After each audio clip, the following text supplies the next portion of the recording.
Halo semuanya. Hari ini kami dari kelompok 5 akan menunjukkan ke kalian makanan khas Indonesia yang paling terkenal, yaitu nasi Padang.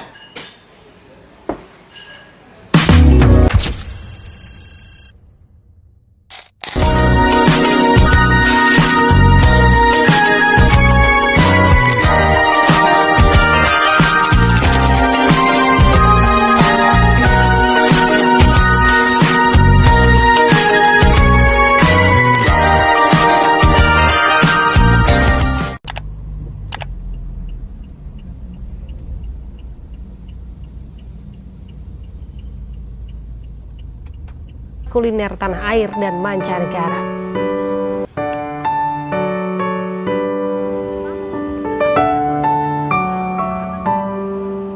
Restoran Padang sederhana telah menjadi salah satu ikon kuliner di Indonesia yang terkenal bahkan mendunia. Restoran Padang sederhana berdiri sejak tahun 1972.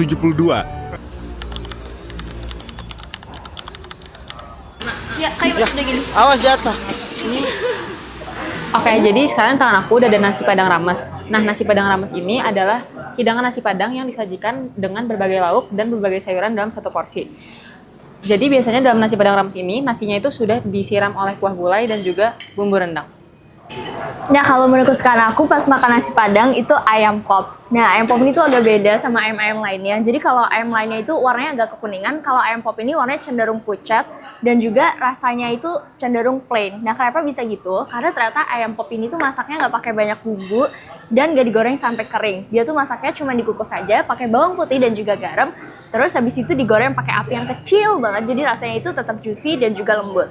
Ayam pop ini biasanya disajiin pakai kayak sambal Padang gini, terus dimakan langsung bareng sama nasinya. Ini menu yang paling cocok kalau kalian nggak suka rasa Padang yang terlalu bold banget, karena ini rasanya tuh cenderung light. Nah, hari ini aku bakal makan kikil atau tunjang. Jadi, kikil atau tunjang itu dibuat dari kulit, tulang rawan, dan tendon sapi atau otot sapi atau kerbau. Nah, ini tuh biasanya disajin di rumah makan Padang dengan kuah gulai kayak gini nih. Nah, itu enak banget dan biasanya ini jadi khas dari makanan Padang juga. Nah, selanjutnya aku bakal jelasin menu paling viral di makanan Padang. Nah, ini tuh namanya rendang. Rendang ini nggak cuma terkenal di Indonesia loh, tapi juga terkenal di mancanegara. Nah, rendang ini terbuat dari daging dan juga santan. Cara masaknya itu memakan waktu cukup lama karena bumbunya ini harus sampai meresap dan juga menyusut ke dalam dagingnya. Jadi kalau kalian mau makanan yang kaya akan rempah, kalian bisa makan rendang. Kalau kalian mau makan yang light tadi, bisa makan yang kayak Livia tadi, ayam pop. Dan ini dia kabar baiknya, rendang dari Indonesia kembali menduduki urutan pertama alias makanan terenak di dunia. Saya bangga nih jadi orang Indonesia. Tahun ini jadi kali kedua rendang. Masakan khas Minang sampai menjadi makanan nomor 1 paling enak di dunia adalah apalagi kalau bukan rendang. Rendang.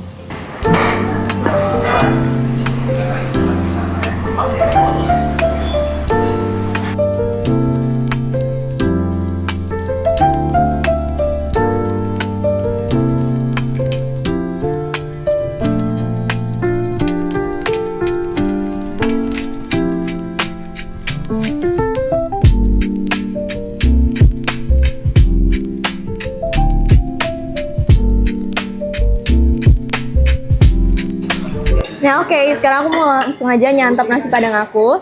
Cara orang makan nasi Padang itu kan beda-beda ya guys. Kalau kalian sukanya yang diaduk atau nggak diaduk? Kalau aku tuh one of people yang suka makan nasi Padang nggak diaduk. Jadi aku tinggal ambil lauk-lauknya kayak gini dan nggak ngerubah looknya gitu loh. Menurut aku jadi lebih appetizing. Langsung aja kita cobain.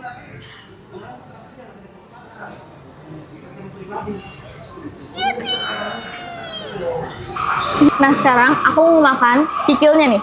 Jadi, kikil itu tuh teksturnya agak kenyal gini nih. Nah, terus kita campurin Capek ah. ke telur dadar ya. Terus kita campurin ke nasinya. Aku sendiri itu sama kayak Livia, aku tuh tim nggak diaduk biar estetiknya tetap terjaga aja dan bikin kelihatan enak dimakan.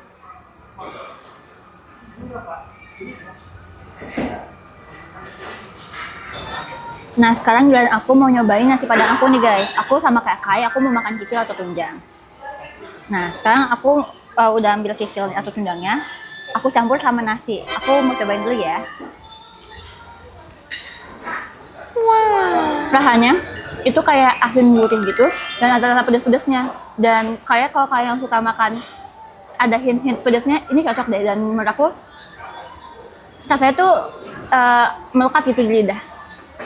Oke guys, jadi sekarang giliran aku buat makan nasi padangnya.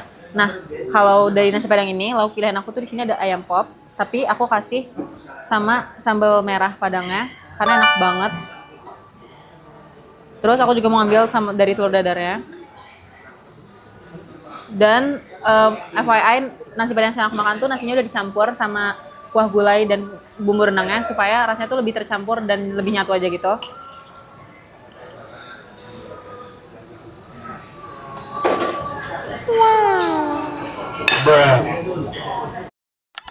Jadi, fun fact di nasi padang yaitu adalah dulu di kampung-kampung Minangkabau, orang itu jarang makan sendirian.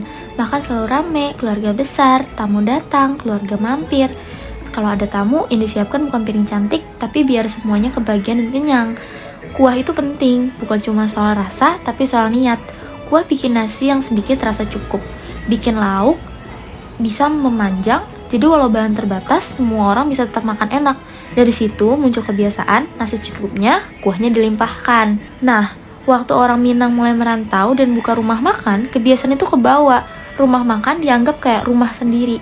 Orang datang itu tamu. Kalau tamu makan di tempat disajikan rapi, sopan, dan tidak berlebihan. Tapi kalau minta bungkus, itu artinya dia membawa makanan untuk keluar, mungkin buat keluarga, mungkin buat nanti. Di titik itu, rasa tanggung jawabnya beda. Kalau bungkusnya sedikit, ada rasa malu. Masa orang bawa pulang dari tempat kita, tapi kelihatan pelit. Makanya tangan penjual sering lepas, nasi ditambah, kuah disiram lebih banyak, sambal diselipkan, bukan karena hitung-hitungan matematika, tapi karena rasa pantas dan tidak enak hati kalau orang pulang dengan bungkus yang pelan-pelan. Kebiasaan ini jadi identitas. Kalau nasi padang bungkusnya pelit, itu aneh. Dan sampai sekarang, meski zamannya sudah modern, refleks itu masih hidup. Bukan cuma jualan, tapi sisa dari cara orang Minang memandang makan. Jadi, kenapa kita sering makan nasi padang, tapi kalau dibungkus kok lebih banyak ya? Ternyata itu alasannya.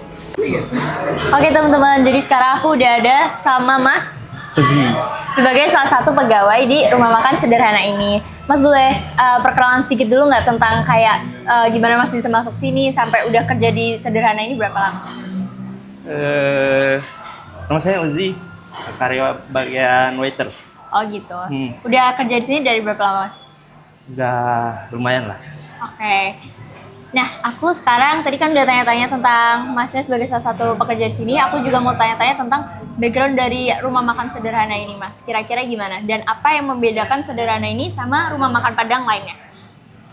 Mungkin dari segi rasa, sama pelayanan aja sih mungkin ya.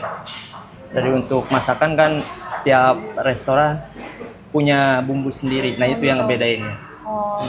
Kalau untuk di sederhana sendiri itu juga kayak buka dari pagi sampai malam, apakah masaknya juga terus-terusan gitu dari pagi sampai malam? Enggak, dia kalau ini ada 2 kali pengolahan. Jadi maksudnya pagi dari jam 5 nyampe jam 4. Nah jam 4 tuh ada yang diangetin gitu. Ada yang masak baru, ada yang ya dimasak baru lagi gitu. Kalau rumah makan sederhana di Ampera sama rumah makan sederhana yang di cabang-cabang lain, apakah ada bedanya atau? Enggak. Asal satu SA semua sama. Oke. Sederhana SA semua sama. Oke, makasih Mas Ozi buat informasinya. Iya. Makasih kembali.